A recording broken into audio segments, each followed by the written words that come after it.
Assalamualaikum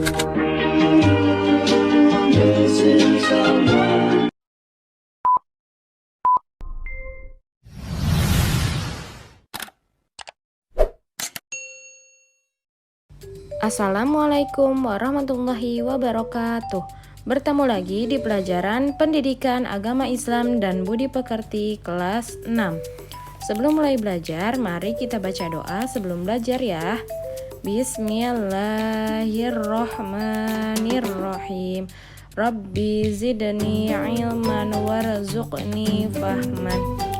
Hari ini kita masuk pelajaran 1 tentang memahami arti surat Al-Kafirun. Selamat menyimak. Indahnya saling menghormati. Ini judulnya ya, memahami arti dari surat Al-Kafirun.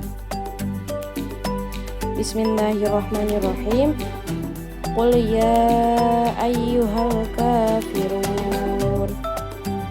Ayat pertama memiliki arti, katakanlah Muhammad, wahai orang-orang kafir. Jadi Allah memerintahkan Nabi Muhammad untuk berkata, wahai orang-orang kafir. Jadi pada saat itu kaum kafir Quraisy pernah mengajak Rasulullah untuk menyembah berhala dalam 1 tahun. Lalu orang kafir Quraisy akan menyembah Allah juga selama 1 tahun. Ini kandungan dari ayat pertama surat Al-Kafirun. Selanjutnya di ayat kedua yang berbunyi la a'budu ma ta'budun, yang memiliki arti aku tidak akan menyembah apa yang kamu sembah.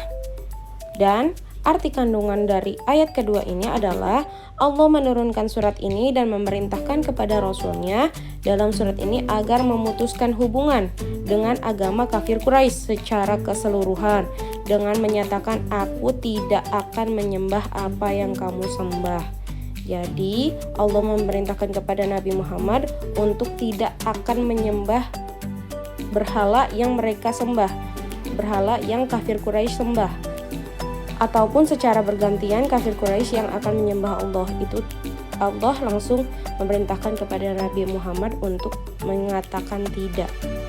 Selanjutnya di ayat ketiga yang berbunyi wala antum a'biduna ma a'bud, yang artinya dan kamu bukan penyembah apa yang aku sembah. Dari ayat ketiga memiliki kandungannya, kaum kafir Quraisy bukanlah penyembah Allah, maka mereka beribadah bukan atas dasar ikhlas apabila mencampurkan urusan agama. Jadi kafir Quraisy itu ada maunya, ada maksud tertentu.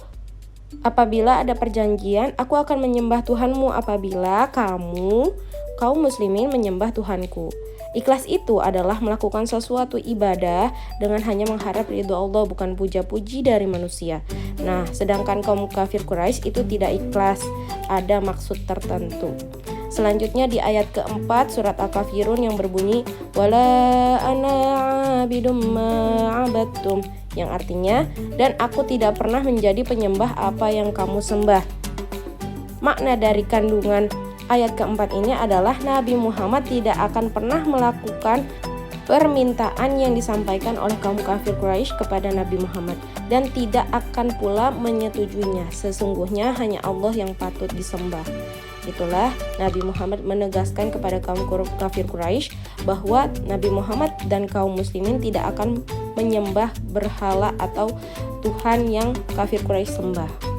Selanjutnya di ayat kelima yang berbunyi wala antum abiduna ma a'bud, yang artinya kamu tidak pernah pula menjadi penyembah apa yang aku sembah. Makna kandungan dari arti tersebut adalah kaum kafir Quraisy tidak mau menuruti perintah Allah dan syariatnya dalam beribadah kepada Allah, melainkan telah membuat-buat sesuatu dari dirinya sendiri sesuai dengan hawa nafsunya saja. Jadi kafir Quraisy itu hanya membuat perjanjian tersebut hanya untuk dirinya sendiri. Hanya yang diuntungkan adalah pihak kafir Quraisy itu sendiri, bukan atas dasar keinginan atau keikhlasan dirinya sendiri untuk menyembah Allah, melainkan hanya dibuat-buat saja. Selanjutnya ayat terakhir lakum dinukum waliyadin, yang artinya untukmu agamamu dan untukku agamaku. Sehingga Di ayat terakhir ini makna kandungannya adalah bahwa dalam akidah tidak ada kompromi, dalam ibadah tidak boleh ada percampuran. Tidak mungkin Rasulullah dan orang beriman menyembah berhala dan sembahan orang kafir meskipun hanya 1 tahun. Sehari ataupun sedetik Nabi Muhammad tidak akan menyembah berhala karena itu adalah bentuk kemusyrikan dan kekafiran. Ya, begitulah makna kandungan dari surat Al-Kafirun. Intinya, bagimu agamamu dan bagiku agamaku. Boleh kalian berteman dengan siapapun, namun dalam bentuk ibadah kalian tidak boleh dicampurkan ya. Alhamdulillah, pembelajaran hari ini telah selesai. Klik tombol like, subscribe, dan komen pada channel ini agar channel ini selalu ada. Terima kasih. Wassalamualaikum.